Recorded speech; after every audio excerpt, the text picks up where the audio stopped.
Good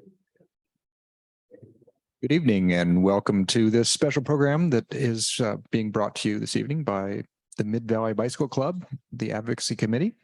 And I am Dave Gifford, the Vice President. For people unfamiliar with us in the Bike Club, we are a volunteer-run organization of 440 members as of last night, with our focus on safety, advocacy, and education around cycling.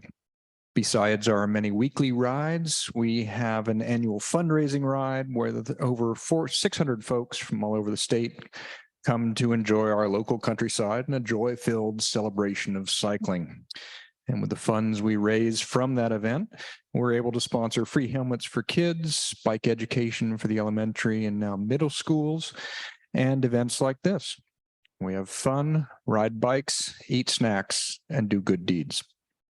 If you have any questions about the MVBC, feel free to ask Eileen at the table back in the hallway afterwards. And I'd also like to thank our partners, the Corvallis Sustainability Coalition and Save Corvallis, both of whom helped to make this possible this evening. The format this evening will be brief remarks from each speaker, and our moderator, Greg McPherson, will ask prepared questions.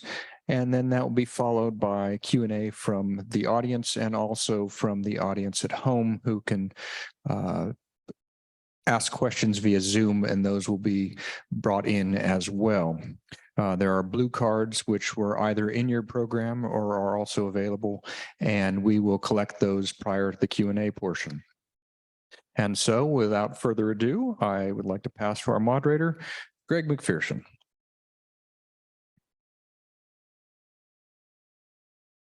Thanks, Dave. It's my pleasure to moderate this program on active transportation. I cycle regularly on the streets of Corvallis and the rural roads southeast of town where I live on a farm.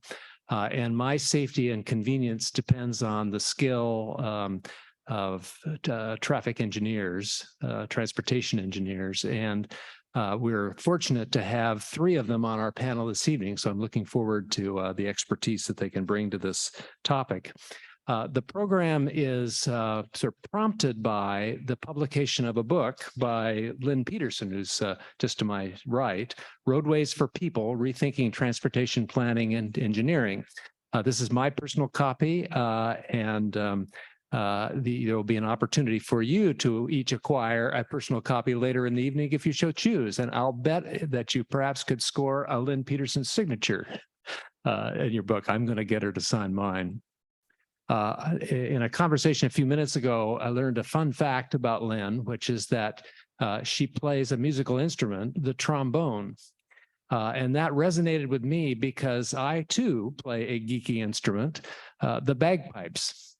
But I have to confess that about 20 years ago, I gave up the bagpipes when I went into politics. I had to, because a man has only so much hot air. So let's start out with a question for each of our panelists here. What was it that drew you into your career in transportation and excites you about the field that you're working in? Lynn, why don't you lead off? Well, thanks a minute. Thanks, Craig. And thanks to everybody for coming out tonight. And thanks to the Mid-Willamette Valley Bicycle Club for putting this on. It's a great discussion to have this evening. I started wanting to build big stuff out of concrete when I was really small, and my Barbies needed a swimming pool. That's what I thought. And they needed a swimming pool to scale, not a little blow up thing that they just sat in, but to actually do laps. And for some reason, no one in my family would actually let me dig a hole big enough in the backyard to build the Barbies a concrete swimming pool. So I went on to find a different way to build stuff out of concrete. That's what drove me into civil engineering. But I think what's kept me in civil engineering is specifically transportation, is the lifelong learning of not just how to build a project, but how to build a community with a transportation project. So I have done everything around the 360 of transportation, from transit to highway design and construction to being elected to running a Department of Transportation and doing everything, including ferries and congestion pricing, just everything around it, to actually try and figure out how do you use the transportation project to actually increase access, increase safety, and improve people's lives. Rory? Thank you. And I echo Lynn's comments. Thank you to the Mid-Valley Bicycle Club for having us. Great program. I'm actually new to Corvallis. If you were reading my bio, been here just since the fall. And I was previously, I've been in Oregon for about almost 10 years. I was in Bend before that. But I actually grew up on the East Coast. I grew up in Florida. And I don't know how much you know about a place like Florida, but tremendous growth. I think there are over 22 million people now living there. And probably when I was first born, not many people born and raised in Florida, a little bit like Bend in that way, actually. And so I spent a lot of my childhood going places, seeing dramatic change, seeing orange groves become neighborhoods, roadways being built, widened dramatically. And so I was kind of always drawing things, probably like a lot of being in engineering too is what I went into, seeing things and saying, well, I'm going to redesign this at a really young age. Like, oh, this seems like this could be different. It could be better.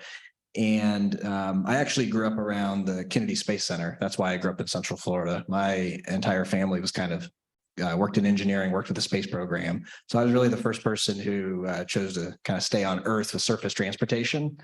But to Lynn's point, that really what's kind of got me interested in it and kept me interested in transportation is not just, projects or infrastructure, but to kind of see the changes and see how transportation really is not just a facility, but how it kind of makes a difference in our lives, community, how it connects land use and development and the way we live, work, and play. And I've done kind of everything as well, like Lynn, in terms of working across all the fields of what it takes to kind of work on projects, from planning to design. And in my role now, which is relatively new, I'm much more on a maintenance and operations side, which is very important, or else things you build, they won't last. So it's been a great journey, and I hope to continue. And being new to the community here, getting to know everything, excited. Brian? Hi, I'm Brian Ray, and I'm very pleased to be here with your group. The passion that your group has is really fantastic, and to see that kind of grassroots effort is, to me, that is very exciting to realize that you have that much community, and it's nice to be here with these folks too. When I went to college, I always knew I wanted to be an engineer. I don't tell anybody, but I actually despised my transportation courses. They were miserable. They were absolutely miserable. I could have been a geotechnical engineer, working around the dirt, loved water resources, but the engineering part for the transportation really wasn't very interesting. And I got out of school, joined a civil engineering company, and they said, we're changing the group you're going to be into to be the transportation and civil group. But oh no, how terrible. But one of the first projects I worked on was in Portland. It was a freeway project, a corridor of Interstate 5 between the Banfield Freeway and the Fremont Bridge. And I watched a gentleman by the name of Joel Lee. He was a senior professional, look at that freeway, but he didn't look at the freeway. He looked at the freeway itself as one component of the transportation system, of the roadway network, of the users, the transit that was going to come into play, the pedestrians, the bicyclists, the cohesion of the neighborhoods that were still there, reflecting on the neighborhoods that had been destroyed by the freeway. And I think within the first 3 months of working on that project and working with Joel and seeing how he looked at transportation as a system, looking and seeing where and how it's so important for how we integrate, that was something that truly motivated me. And I love transportation. I love it. And I'm really pleased to be able to have been involved with national research, supporting a progressive look at transportation, context-sensitive solutions, designing for the users. That's something that really drives me crazy with excitement. And what keeps me going, even after being in the industry for so long, is there are so many things that we can do. There's so many evolutionary changes. What Lynn's highlighting in her book is a critical movement within our profession. We must be doing that. It's where it's going. And I've really enjoyed the opportunity to be part of that through national research as a practicing engineer of trying to do things differently. So to me, it's super exciting. Great. Thank you to each of you. Now, as Dave indicated at the beginning, you have an opportunity to ask questions. I've got a few prepared questions, but you need to do your job too, which is to feed us kind of provocative inquiries that will develop the conversation well. So please prepare those while we're taking a few that I've sketched out. So Lynn, given the resource limits that we have, how can we do more multimodal projects that include active components? And for those of us like me who aren't deeply enmeshed in transportation, define multimodal. I almost want to start down there. Active transport, multimodal, it is the basic idea that within the public right of way that we have, how do we make sure that we are making sure that every mode that may now or in the future be able to safely traverse, right? That public right of way. It could be private too. But really it's about how do you safely move big buses or light rail or streetcar along with people and bikes and scooters and electric bikes that go even faster, but are not scooters. Like it's all that mesh of the vehicles and speed, right? And how do you make sure that you've designated that space properly? And how do you make sure that you've prioritized the modes that you want in that space to be safe? Is that a good definition? And why don't we toss that over to Yeah. Brian as well and see if he wants to cut. I think you really captured well the idea of multimodal and how do we do that? How does our industry need to change? I think is it's really easy to think of specific multimodal projects, a bike path, an intersection enhancement to get pedestrians across. But I think we have to start and recognize that everything that we do in our industry is a multimodal effort. We need to be thinking about all of the incremental ways that we can make changes in our land use plans, in our transportation plans, while we're doing maintenance, the projects that you're doing. Let's not necessarily put the roadway back the same way we found it. What can we do to make it better? How can we look at when we're thinking about lighting now these days of moving away to LEDs, where and how can we change that lighting? How can we put that lighting at intersections to create more visibility? So I think, Greg, that while we will definitely have transportation projects, multimodal projects, bike projects, pedbot projects, transit, we really have to think about it differently, that we're never going to get the pool of money and every project should really be a multimodal project. Maintenance, operations, future planning. Good, thank you.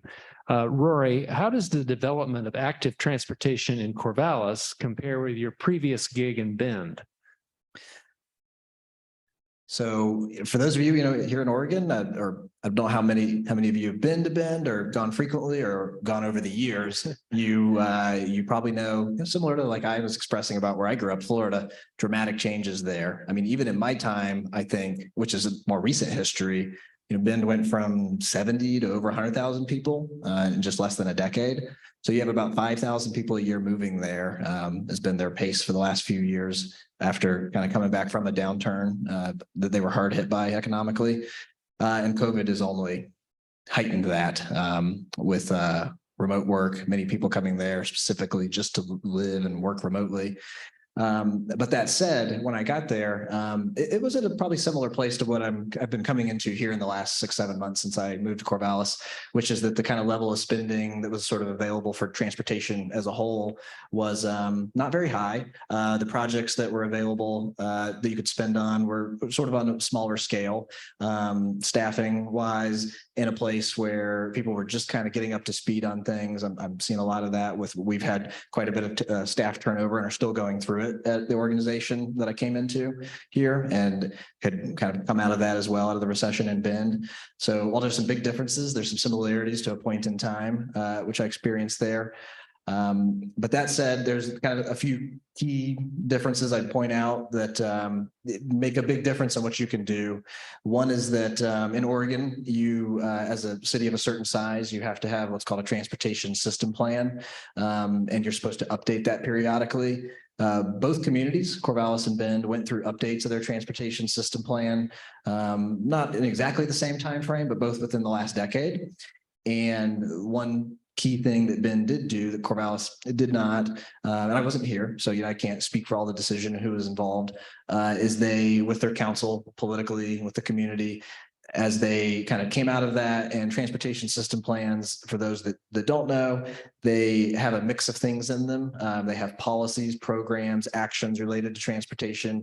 And the thing that gets the most attention is often projects. They list lots of projects, multimodal, mode specific. And what they did in Bend was they made it a big goal to, as they were adopting that update at the council, the political level, to go to the voters that exact same year and take the top projects. Often there's way more projects in there than you can ever hope to really fund in a period of time. It's often in a generation, but they took what they could, a balance of projects that they thought had good support, and they asked the voters to approve a $200 million bond program for that, which, to give you an idea, the previous about 15 years prior, they had last asked the voters for 30 million. So it was an order of magnitude much higher. And surprisingly, 60% said yes. I think coming out of that update, Corvallis took a different approach. We have increased maintenance funding. We've increased money to do resurfacing, but it's only happened in the last few years. That's what I've kind of walked into, is we're just starting to be able to ramp up and add more projects. And there are obviously opportunities to, as Brian said, no matter what you're doing, even if it's resurfacing, to incorporate multimodal things, but it's not the same as some of the opportunities in Bend with specific funding voted on that gives you the ability to rebuild entire corridors. So doesn't mean that I'm not excited, but there's some definite differences, and working with our staff, working with the community to figure out how best to try to deploy money in different ways and work across our departments and across all of our groups.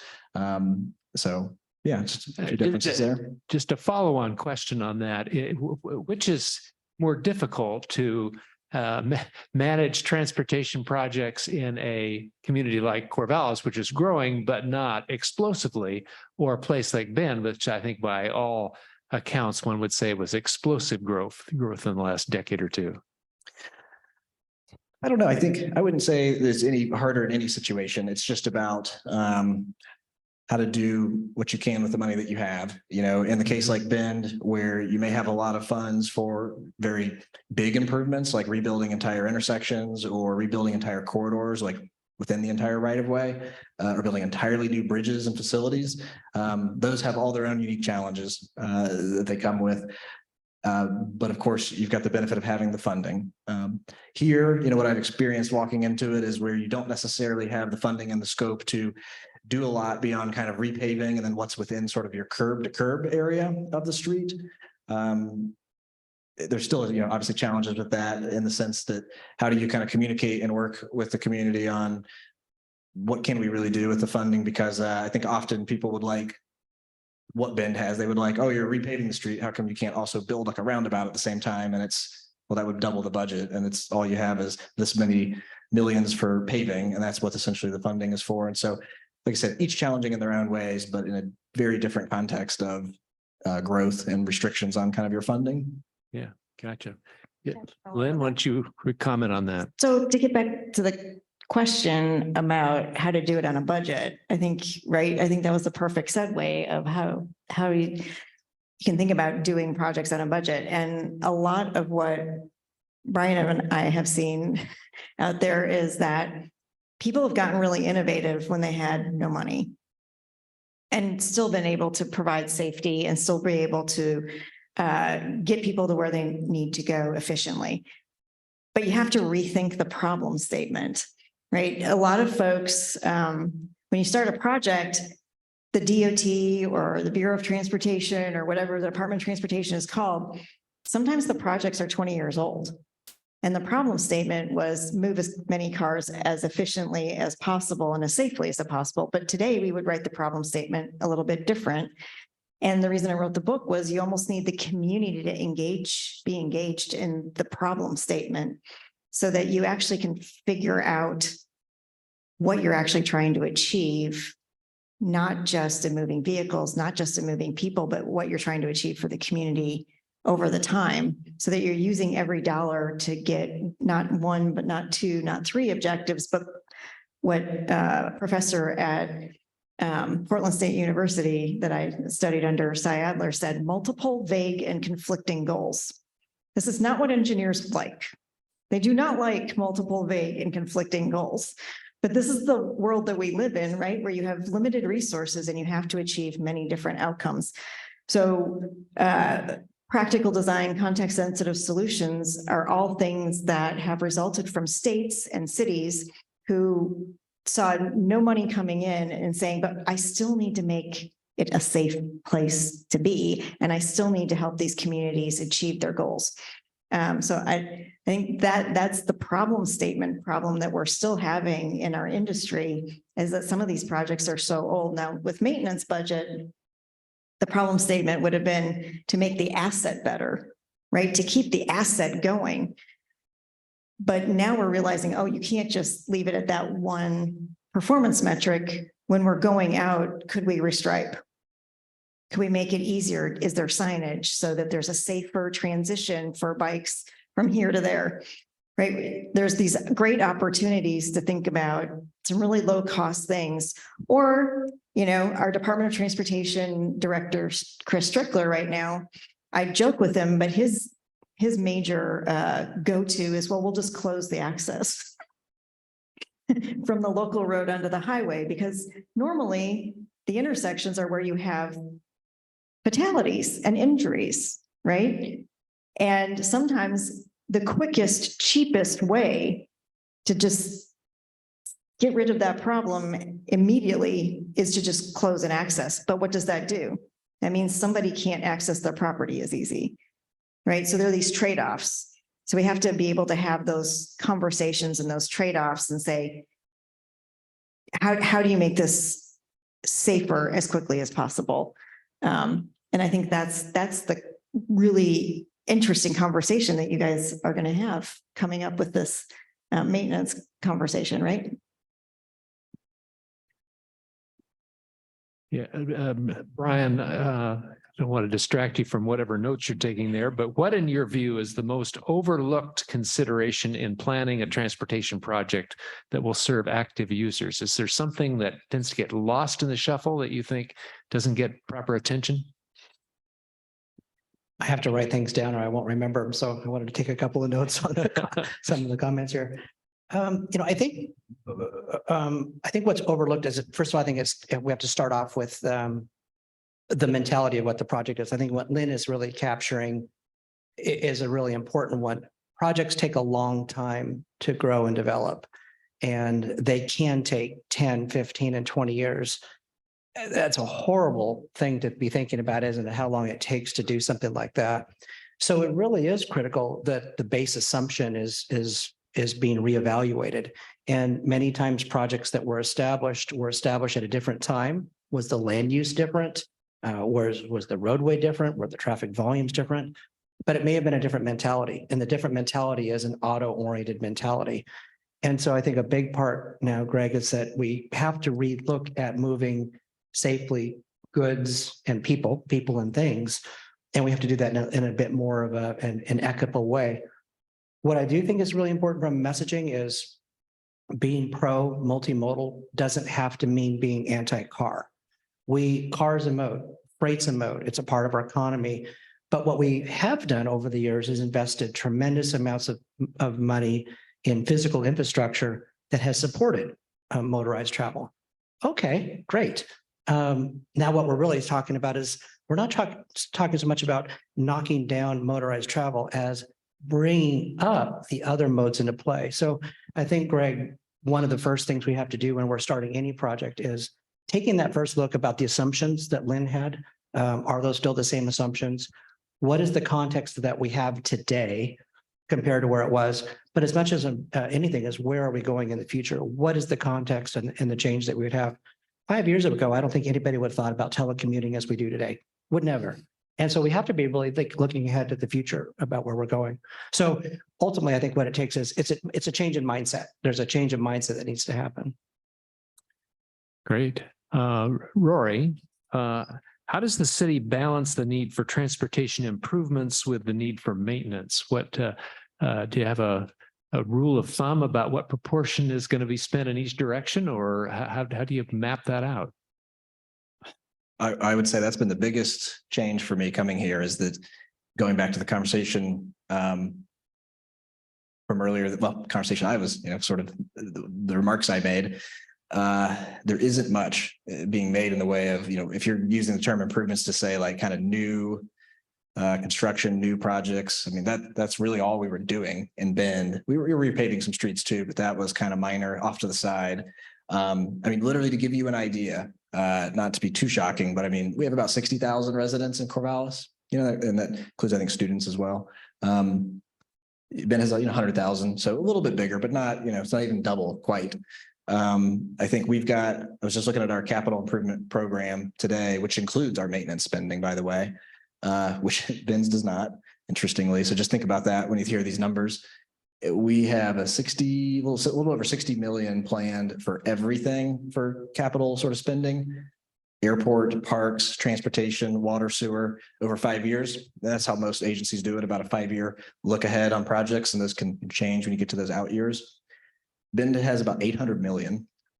So, I mean, for this area, for a town that's not, a tenth of the size, we've got, essentially like 80% or less. Those numbers I'm kind of making up on the fly, but so that's the biggest difference coming here, is that it came from a community that has obviously maintenance dollars and spending, but has a tremendous amount of money that they've either asked voters for and gotten, or they've honestly, the biggest source of that funding in that community comes from development. That's kind of the way Oregon is largely set up, for those that don't know, but most local governments here, having worked in local government in the state for almost 10 years now, you largely get your revenue for new construction, not maintenance, new construction, from what's called SDC, system development charges.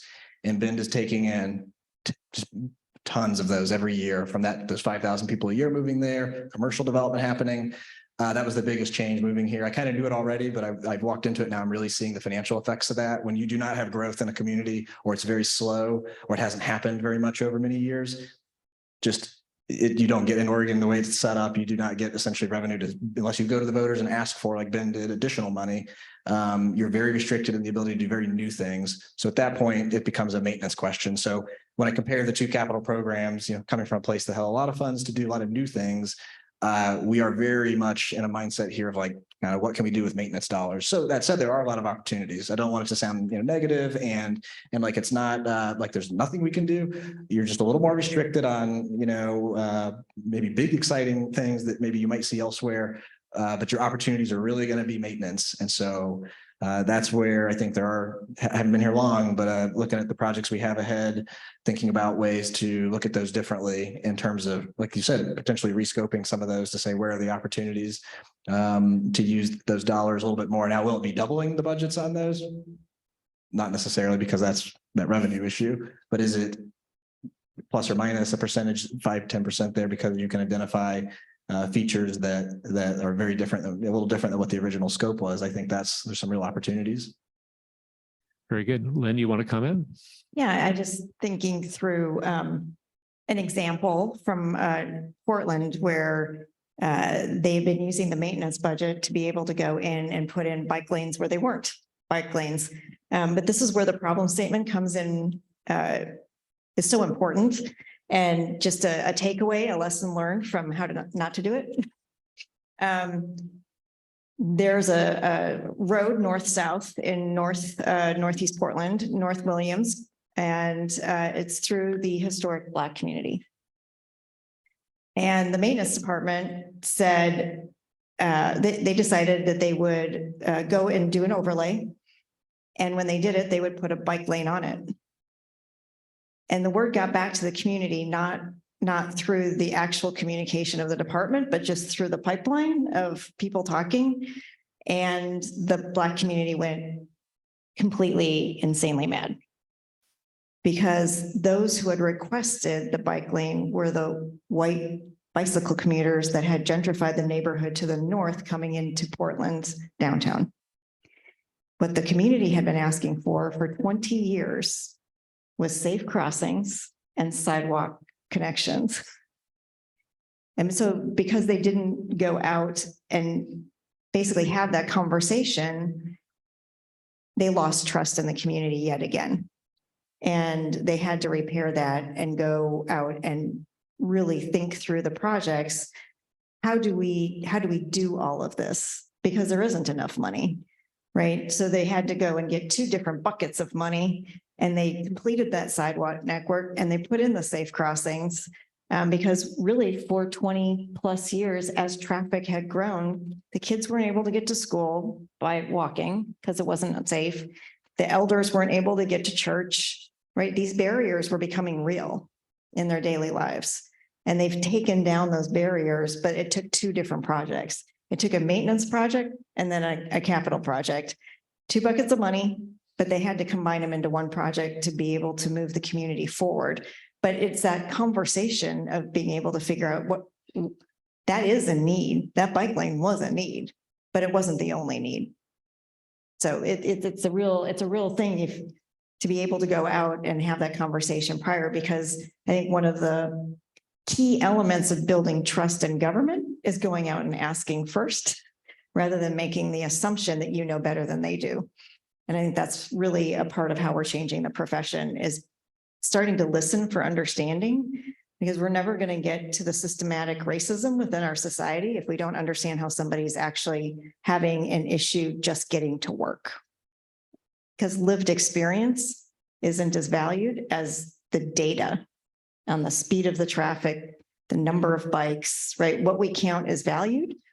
And now we have to figure out, how do we actually value that lived experience of how people are experiencing those barriers in their daily life. Yeah, Brian, are there particular examples or anecdotes that you can draw on from your work elsewhere, perhaps, that might be informative to folks for this community about how to promote and develop active transportation systems? Mm-hmm. Yeah, one thing that's also been exciting in transportation is I've had the opportunity to work across the country and sometimes internationally. So it's just so much fun to see that perspective of, we can't do it here because we're special. Well, every place is special, and there's a whole lot of folks who say we can't do it here because. But in fact, by going around the country, you can really see a lot of examples of where some really great things have been done. I think that, to me, what's important as well, Lynn and Rory have been talking about capital projects and maintenance projects. Really, those are the end product, but that starts with good plans. So, for example, Oregon is especially progressive in what are having a transportation safety action plan. So it's a place of using real data to identify where crashes occur by using what's a way of looking at the characteristics of an intersection or roadway. You can say, well, I have 5 more intersections and 5 more roadways like that, and they are likely to have those crashes. They just haven't happened yet. But having a good plan in place means that when you're coming through with the maintenance dollars, that capital project, that, hey, these are the places where we'll prioritize our money. I think the other part that's changing in our industry, and I'm starting to see it here in Oregon too, but it's moving to what's a concept sometimes called quick build. Has anybody heard that phrase before, quick build? But the idea is that when you're doing that maintenance, and Rory is right, just reducing the radius around the intersections at the sidewalks, all 4 of those, physically moving the concrete, the drainage infrastructure is really expensive. But the idea of quick build is that what we will do is we'll go in, and in some cases, it's just painting a smaller radius using vertical traffic separators. There's hard, very, very hard plastics that are in place now too, that are very uncomfortable for drivers to go over.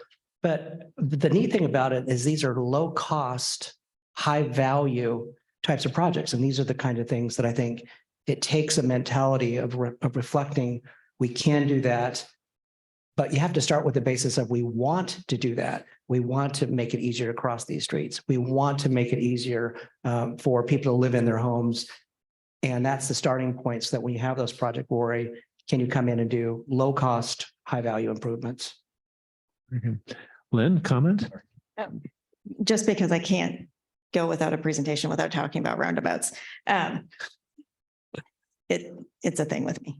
When I was Secretary of Department of Transportation at WashDOT, we had some higher crash on-off ramp situations at an interchange. It was a rural interchange. It was serving the Lummi tribe. It was mostly tribal lands around it. And they were like, we need something and we need something fast. So our guys went up and used concrete median barrier to create 2 roundabouts overnight to make it happen. Not pretty. They built new ones later, but it was, literally, what can you get out there now rather than waiting for the perfect fix? And I think that's where our industry has been landing, is like, what's the max we can build that's the perfect thing in somebody's eyes? And that could take 20, 30, 40 years, or like the I-5 bridge.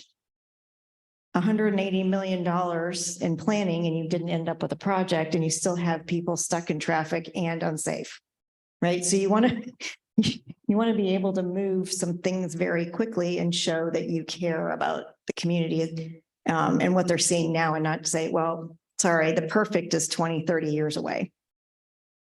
Very good. Rory, how can the members of our audience, both here in the room and the ones who are tuned in online, engage most effectively with project planning that goes on in Corvallis? Is there some pipeline or entree to the process that they should be aware of? I'm still figuring that out myself. That's how new I am still, it feels like. I'm just completing my own first year of going through our budget process. So that's not really a half joke when I say that. There's a few different ways, obviously. There is the bigger picture, the actual high level kind of capital project process, that the capital improvement program process that is, as I said, it's a 5-year plan, but it's updated every year. And so there's projects on that will kind of move out based on, great example is this past year, I came into the middle of that where I don't have to tell you, but there's been tremendous inflation. And there's always inflation in construction costs that's way higher than what we experience as people, right, in our daily lives at the grocery store and in like the housing market. And to give you an example, like oil, concrete, that's gone up, oil's the main thing that asphalt prices that affects. So 2 of our main inputs into projects, that's gone up 50% in the last year or more in some cases. So our ability to look at our projects and say, well, we said this was going to be in the 3rd or 4th or 5th year, a little further out, having to make choices on that about what's a priority. So we put that kind of out for comment. We engage on that. So that's higher level. That was going on this past winter. But when you get into things like actual projects, that's an area, for example, I'm looking at how do we improve it? Because to go back to the earlier thing about Bend, what I learned there is I kind of did walk into here seeing a lot of our stuff is just not available. A lot of our projects and things, there's not a great way to even find information out without contacting or seeking out like someone that you think might be working on it, or if they kind of come and give a presentation because they're asked. So one thing that I think Ben made great strides in my time there is they were in a similar place when I got there. They didn't have a lot of a presence either online or maybe getting out and speaking about stuff. And so that's a place I see big improvement to be had with our staff and on projects. And to be frank, a lot of like the capital program stuff I've been referring to, that's not even my group, my division. My staff don't even manage that. A lot of it is we provide input to it about kind of prioritization and things that we'd like to see.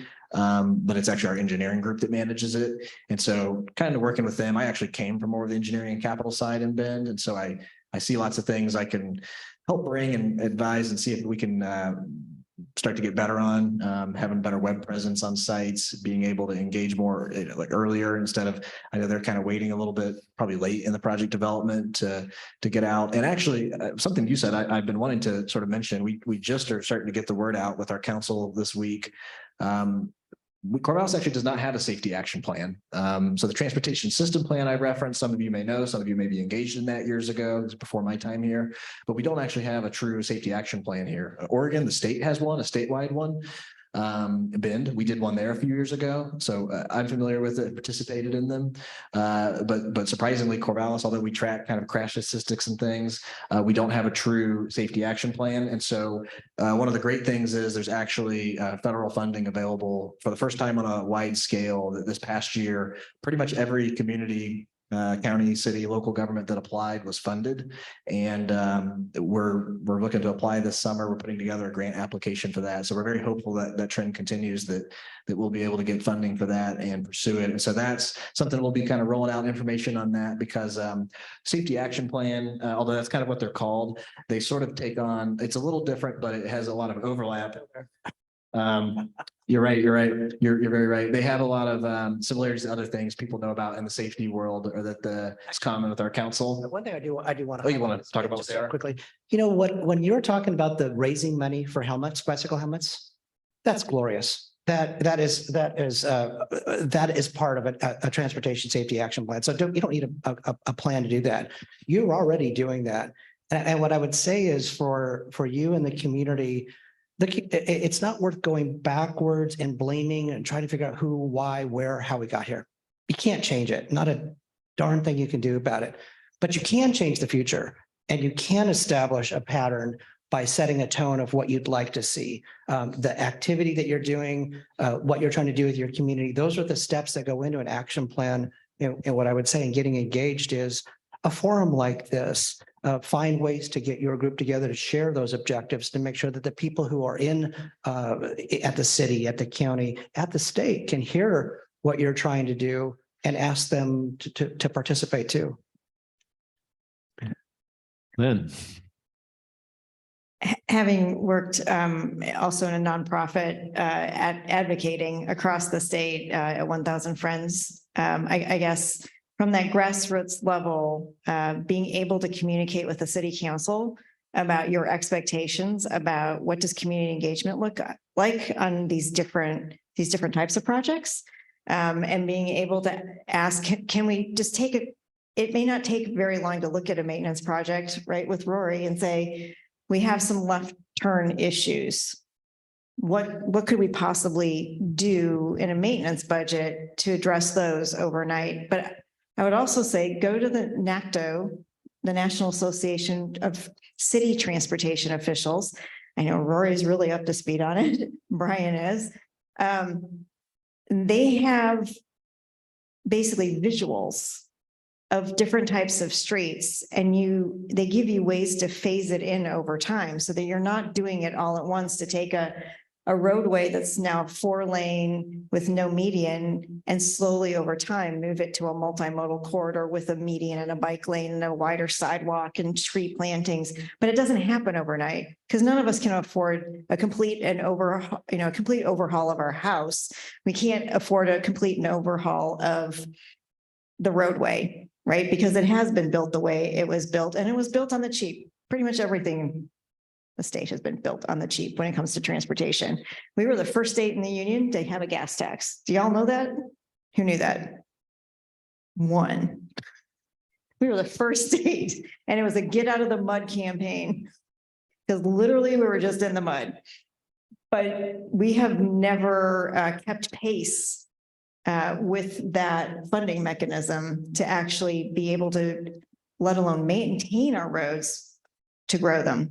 So I would also say, look at other cities and how they have taken an action plan, taken their transportation system plan, and then taken it the next step further, like Bend did, and nailed down exactly what this community values and what they want, and then go after some funding for it. Because the city of Milwaukee went after sidewalks and safe crossings. They went out to the voters and they passed it. And it was specifically for multimodal. It was bike lanes too. But it was for making sure that they were moving in the direction of those NACTO standards, that vision to be able to move their community in a different way than it had been in the past, but they nailed it down to what people actually valued. And it's their kids getting to school safe, right? It's their parents being able to negotiate the safe crossing to get to the local market. These are fundamentals and people really get moved by them. And so I would say, one, it's working with what you've got, and two, then thinking about how do you move the public to actually be able to have that conversation. And you've got the stats and the lived experience, and suddenly you're moving forward with an amazing desire by the community to move forward and take a leap. I think we're ready to get any audience questions if there are cards here, and as they're coming forward, I want to pose a question to all three of you that I've thought a bit about, which is that we're on the cusp of. Oh yes, Georgia. So if you have a question, just raise it up. If you need a card and a pencil, raise an empty hand up and we'll get you. Thank you. Yeah, my question is, we're on the cusp of a revolution in how transportation is propelled from fossil fuels to electricity. And that has several ramifications for active transportation. One is just a funding impact because the gas tax revenues are going to decline. But I also think about the fact that as a cyclist, I'm not sure will be able to hear electric vehicles as effectively, and audio cues are pretty important to cyclist safety. And another thought that has occurred to me is that we have people who are increasing users of e-bikes that are moving pretty fast through the landscape. So any thoughts from Licenses. in whatever order you would like to comment on this transition that's going on?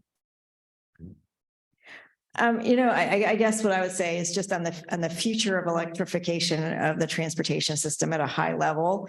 We know in the state that our GHG emissions reduction requires transportation to get clean.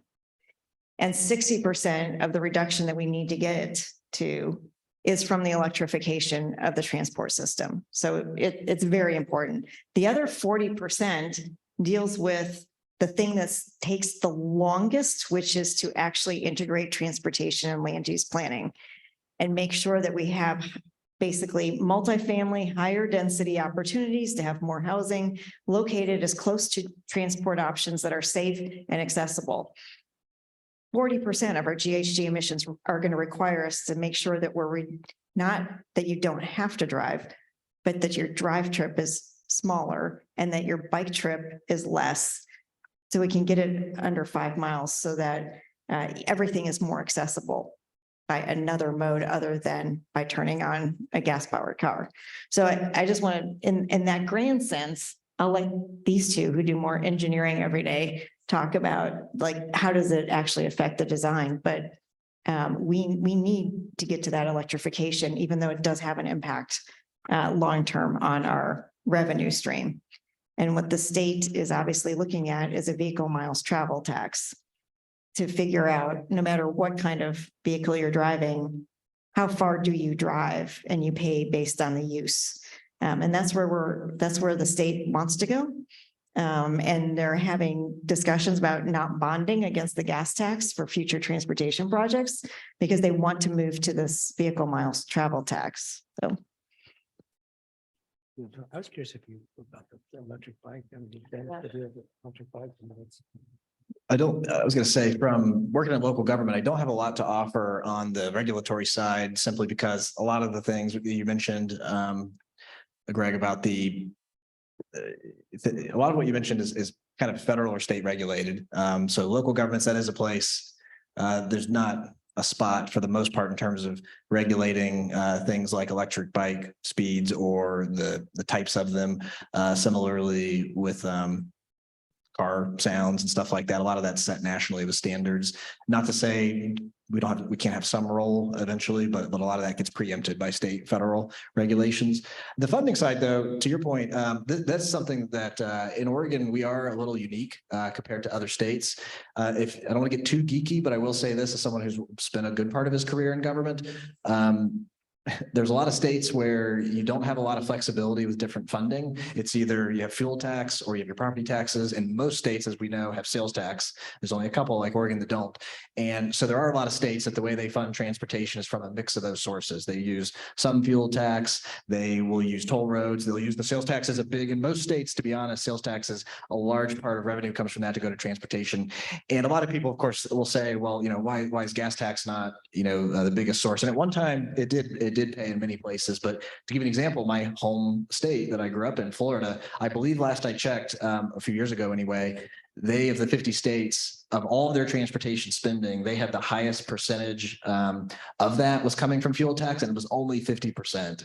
So that meant that half of their spending on transportation was coming from other sources of, whether it was property sales, you name it. So obviously not directly related to mode specific charges, user fees, as we will often call them. That said, as you may know in Corvallis, if you're local and you have a utility account, we have a number of fees here. And like I said, I wasn't here, 15 or so years ago when the first kind of transportation related one of those started. But the main one of those that we do benefit from for street maintenance is our transportation maintenance fee. And then a few years after that followed, we have a sidewalk maintenance fee, and there's a transit operations fee. And to give you an example, that is a place where Corvallis is being looked at. Like Bend, I've had the city manager's office contact me since I got here to ask about that. Of course, I'm catching up on it since I wasn't even here. Bend is now going through that with their community and their council, because although they have a lot of funding for new construction, state law doesn't let them use that funding for maintenance and operations. So all the stuff they're building, they're going to have sustainable funding to maintain it.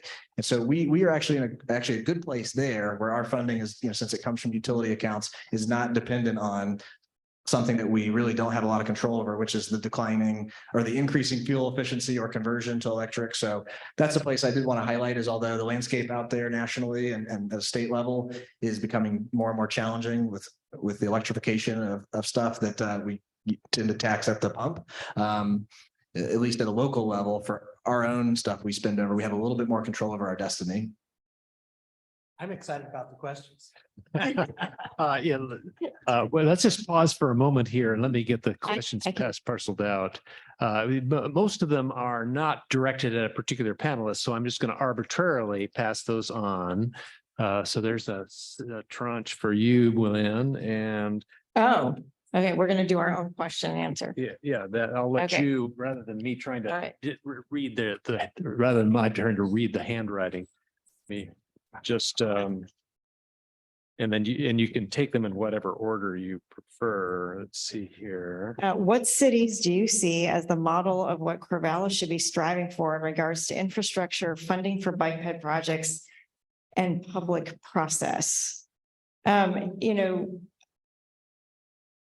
What came to mind as I was biking here from the fairgrounds where I'm camping was how I immediately felt at home, because I'm from Madison, Wisconsin, and attended University of Wisconsin-Madison. So, didn't move out here until I was about 25. There are a lot of really amazing similar sized cities that with big universities that have utilized their engineers. How many engineering students are all in a row? There you are. Thank you for attending. They've utilized the knowledge there, and they have really worked the system, right, to be able to say the students are really driving the needs. The seniors are driving the needs. You need to have an affordable community in order to have a big university. So you need to be able to afford the housing, and you need to be able to live here without a car. So if you were to take those as the basic premise of how do you design a community that is affordable to everybody, then I would say those are the cities that you should be really looking at right now. So all of those medium-sized, big university cities, I think, have really good conversations about how to move more people with more affordable modes, because you need to move, like we had 50,000 students. There's 60,000 here. Yeah. So my university was the size of Corvallis in students. Right. So it drove everything.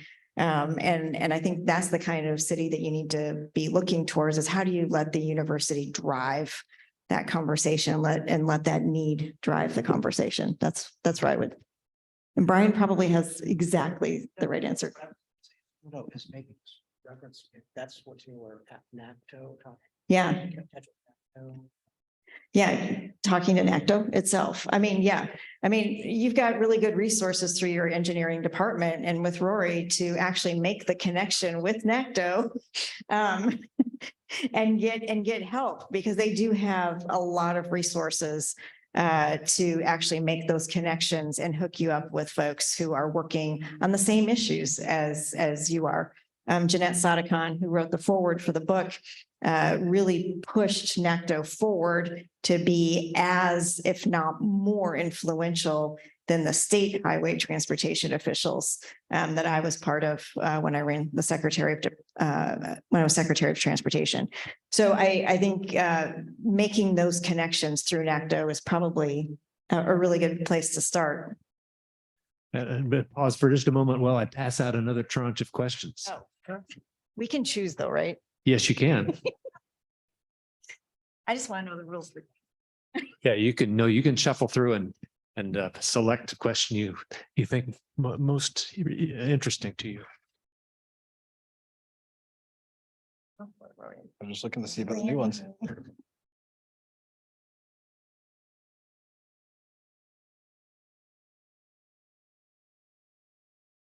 Okay. So the first one here that actually is for all three of us, although some were definitely singled out for me.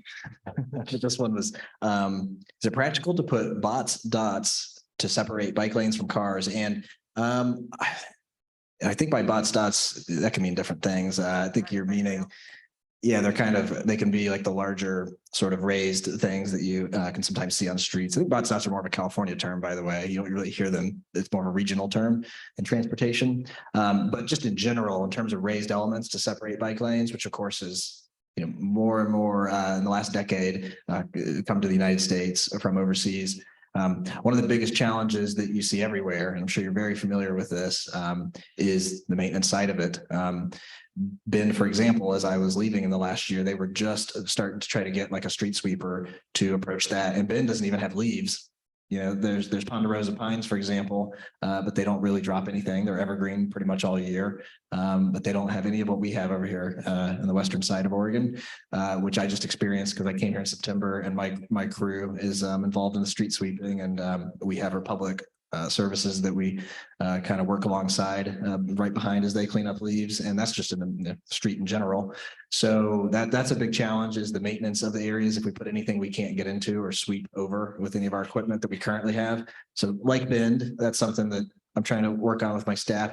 And the good news is, like the safety thing I referenced, there's more funding now available with some of the different climate, infrastructure, and inflation bills you've probably heard about at the federal level in the last 2 years than there really has been before, to kind of tap into for less restricted. Typically, a lot of times when you're getting outside money, it's very specific what you have to use it for. And although that's still kind of true, there's more ability. That's what Bend is tapping into, to try to get us some specific equipment to be able to put some of this infrastructure in. They are just now piloting their first kind of protected bike lanes there. And of course, they have snow as well, which is even another challenge for them half the year. So practical in the near term, without the equipment, I think it would be tough. That's what I always think about from the maintenance side when I'm working with our engineering. It's a lot of stuff they could build, but then would we immediately create something we would hear about continuously that we can't maintain? Hard right now to say it without getting some stuff in place to maintain it and operate it. Brian, do you want to take one of your questions? Yeah, I'm going to try to just do a little bit of a lightning round thing, and Great. just to get through here, because really good questions. But somebody had asked, what's the greatest itemized expense regarding a road diet that would prevent a city from implementing one? First of all, you have to have a plan. As Lynn had indicated, you don't just start building on your house or remodeling a room without having a plan. So believe it or not, while the cost of a road diet doesn't sound like much, gosh, I have 4 lanes, I'm going to take away a lane. There actually is a lot to consider about access and circulation.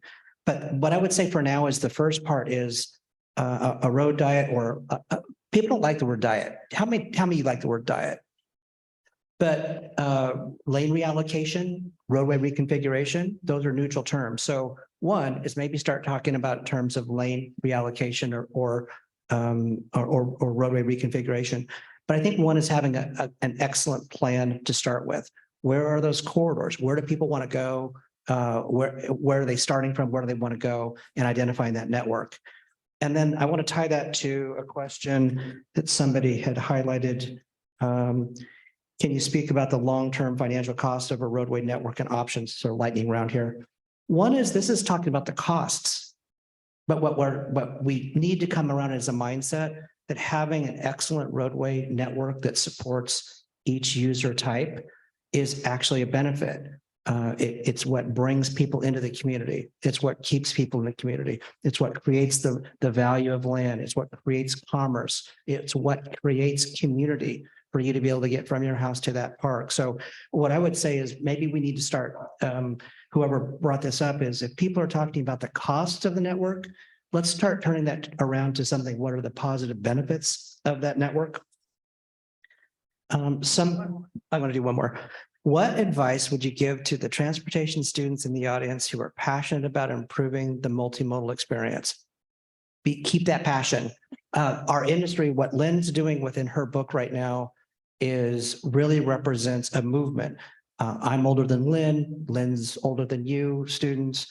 But what I want to let you know is this is where our industry is going. This is what excites me so much. So find the way to get involved.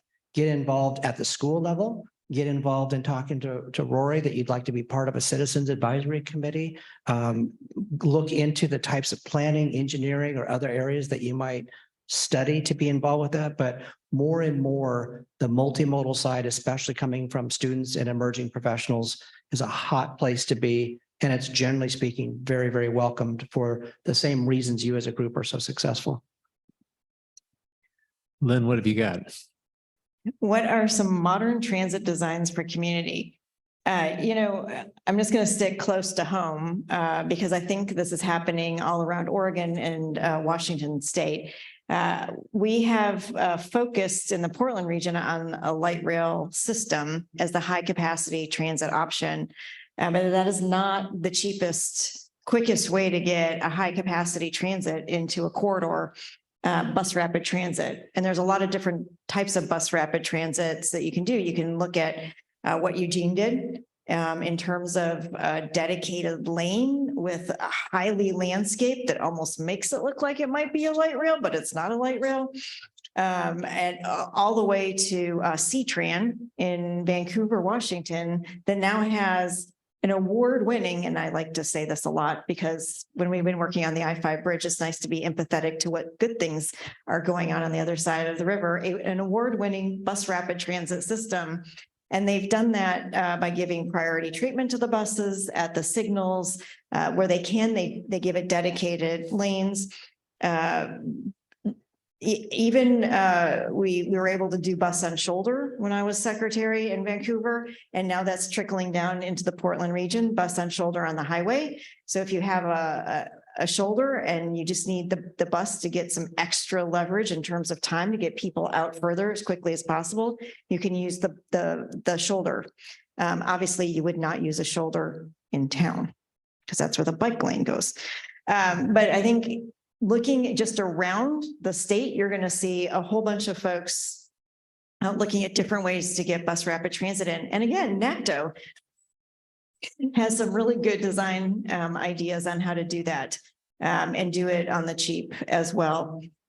But I guess what I want to go back to with everything that we've talked about is with all of these conversations, there's actually a corridor plan that needs to be created so that when Rory goes out to do maintenance, or when the housing department goes out to do a housing project, or if the university goes out to do a project, there's an understanding of what you're trying to achieve. And really it's reverse engineering. What do you want to be when you grow up in that corridor?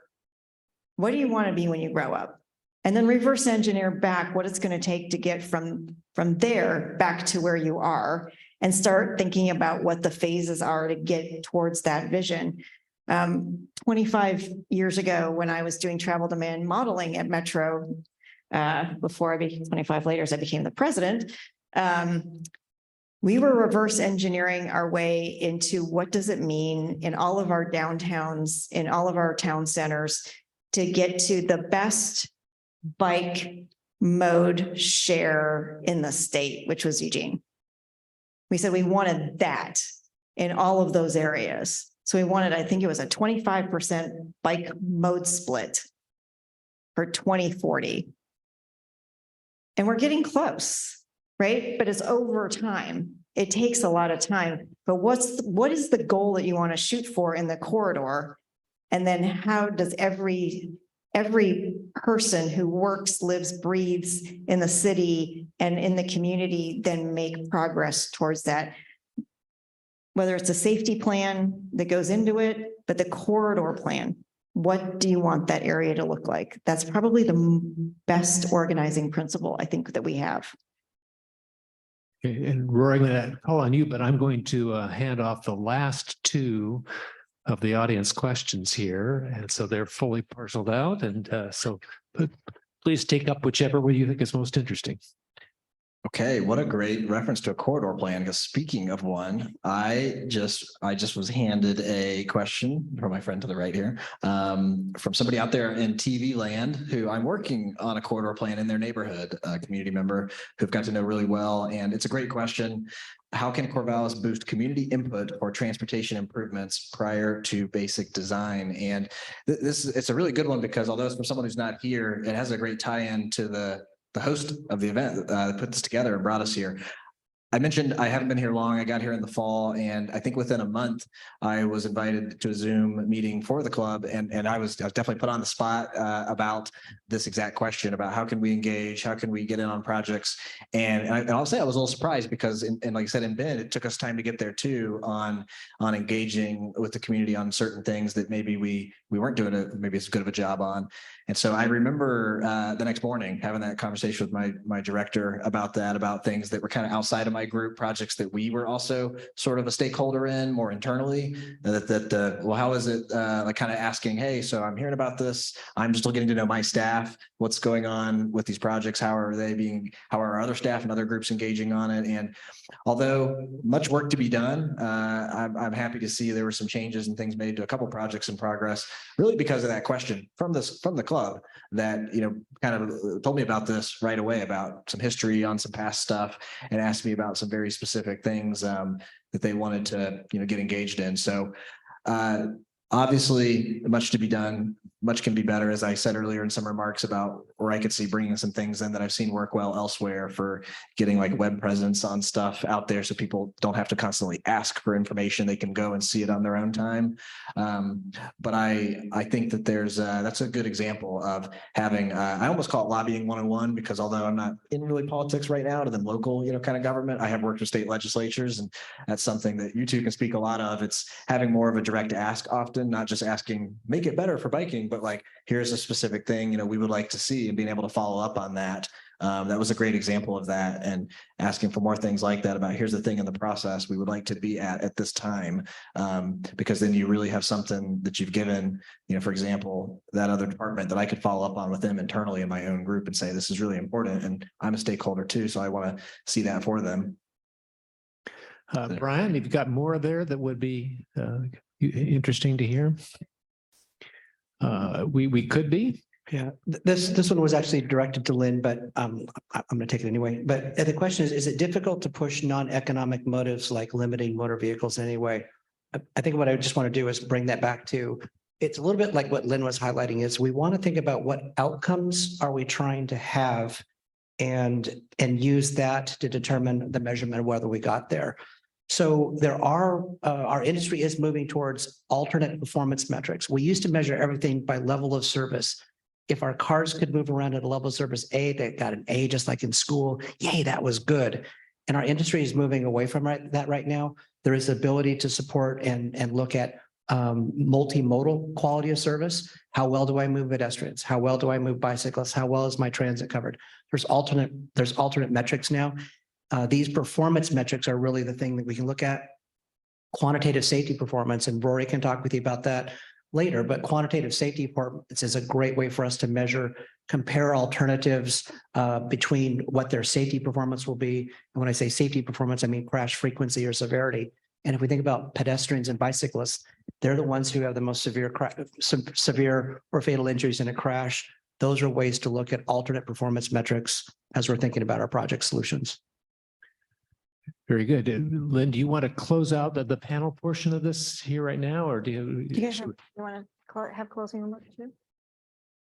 Yeah, okay. I'll close. I think we're all gonna just add something as a summary. I guess I just want to look out at this crowd and say, we were having a conversation at dinner. My brain hurt the most when I had to go from engineering to planning and from planning into politics. Because it literally felt like I was making new connections. And like my brain was growing and it hurt. And one of the single most important lessons that I learned was the difference between issues and values. And the example they used was the Music Man. How many of you have seen the Music Man musical? All right. I will not break out in song, although I do want to. But the point is that this salesman who's going to sell musical instruments comes into the community, a small town in Iowa, and starts asking around. So what's the culture of this community like? And learns the Iowa way. It's a song. Look it up. It's very, very uptight. Right? The culture is very uptight and prim and proper and Protestant or whatever. And then he finds out that there's a pool hall and nobody in the community that's prim and proper wants a pool hall. So suddenly there's a reason to sell instruments and create a marching band because you don't want your kids in the pool hall. You want them out practicing an instrument and doing something good and learning. Understanding where your community is right now, attitude and awareness surveys. Cities do attitude and awareness surveys. That's an important thing to go to. It's not just about, do you think your government is doing a good job? But I know from the attitude and awareness surveys in all of the cities in Clackamas County when I ran, I knew exactly what their value system was, what they valued about their community. If you don't know what people value about their community, then you can't connect with them about what you're trying to achieve and what outcomes that you want for the community. And what I would suggest is that you start thinking about creating an overall criteria by which you put forward all of your testimony in talking to the city. Does it, will this project, whatever it is, it could be a housing project, it could be does it make it easier and safer to bike? Right? Does it make it easier and safer to access transit? Does it make it easier and safer to access jobs in this community, healthcare, and school? Is it making, what on this project is pushing that boundary, even if it's incremental? Come up with your own criteria based on those values of how you want to talk to the city about how each project is going to move you forward. That would be my advice tonight in moving you forward, because then you can actually start to connect on helping Rory get more money to do even more. Even if it's still incremental, there needs to be some sort of sustainable funding for this type of work. And I think that's where you can make that connection. Get the small wins, show it can be done, and then show what you can do with more. But make sure you're connecting it to why people want to be here, live here, and stay here in Corvallis. Are there any more comments here? But before we just one comment, what you want to do to help promote pedestrian and bicyclist doesn't have to come and change who Corvallis is. You can still remain whatever Corvallis is. That's one of the biggest concerns. This isn't like us. We've always been this way. You can do these things and still keep the essence of the historical aspects of your culture, of your community that you want to have. Institutional inertia is huge. These things take time, but the effort that you're putting in is exactly the kind of starting point that other people want what you want. You want to be able to get across the street. They want to get to the parks. You want to get to the grocery store safely and efficiently. You want your children to be able to have a safe place. All of those are common values that you have. You have somebody new coming into the city who can bring in a lot of great perspectives. Rory can't do it all by himself. It's going to need your help and your patience to help him, but tap into this guy and tap into him to bring in those other examples from across the state. Oregon's doing some great things. You have the opportunity to make those changes too. It takes a while. Just please don't give up. You can do it. It's the right thing to do. Rory, anything to add? Just thank you. Thank you for, you have great remarks, hard to follow and close. I don't want to be anticlimactic, but no, thank you. And just on a more, note, I might have been mentioned in my bio, I moved into kind of a management position when I came here, and I've got when fully staffed, which we're going through some recruitments right now, some turnover. I've got about 25 staff, and I know sometimes some of them work on projects or interact in the community. And so you may come across some of them, and I'm working with many of them on things where they're either new to working on projects, so that on the ground stuff, like that last question I just answered about how to engage. So some of them are having to kind of learn about that. And one of the things I'm trying to work on with them is to make sure to kind of direct people in the right way, because sometimes I've been in that role where they've been years ago, where I was the new project manager or had the project where it was a street we were working on. And like I said, you get the people coming in asking for millions of dollars of improvement on $100,000 budget. And that's where, not to put you on the spot, but that's where the council, the officials, that's where they can help make that happen. But the project manager, they can change some things on it. And so that's going to be really helpful, working with our staff and making sure they know to work with the community on where to not get people frustrated, not have people give up, as Brian said, to stay engaged, but then engage in the right places at the right time to either ask for funding from the right people that actually can make it happen, or to engage for the right details in the right moment. So overall, I'm excited, but yeah, lots of change happening with our group, and it'll be good as we get through it. Okay, Dave, I think we're ready for concluding remarks. I would just like to thank all three of our panelists and our moderator. Thank you, Brian, Rory, Linda, and Greg. A wonderful job. And if any of you here or any of you at home are interested in becoming part of a community of cyclists, in this case, who are working to bring about the change that we all want to see, the Mid-Valley Bike Club is working to put on events like this, as well as building a community within the community where we go and we ride and we spend time together. And we have one thing in common, and that's the bicycle. After that, our politics, our age, our everything else goes off in different directions. We have snacks too, snacks and the bicycle. Those are the two things that the core upon which we're built. But feel free to join us as we try and bring about the change we'd like to see. So thank you very much to the group, and thank you all for participating. Have a good evening.